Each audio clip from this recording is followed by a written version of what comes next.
So let's see how we can go ahead and append out metadata inside of Adobe Bridge. So I'm going to go ahead and select out these files right here. And now what I'm going to go ahead and do is go around onto the Tools menu. And then here you can see that Append Metadata is an option. So for that, first of all, you need to go ahead and create a metadata template by filling out the template name and by entering out the values, which I have already done. And that is why I actually go ahead and see these templates right here. So I can go around and go to Append Metadata right here and then go to sample tutorial right here, just like this. And as I go ahead and do that, the metadata template values is added in. So if I were to go ahead and click, you can see that I got the YouTube channel and YouTuber right here, and they have been added in all of these particular image right here. So creator is YouTube, as you can see, and YouTube channel. So it added in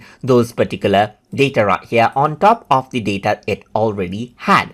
So depending on what is there in the template, it simply can append the metadata in batch just like this. And that is how you can go ahead and append metadata inside of Adobe Bridge. That means you can go ahead and add in metadata information.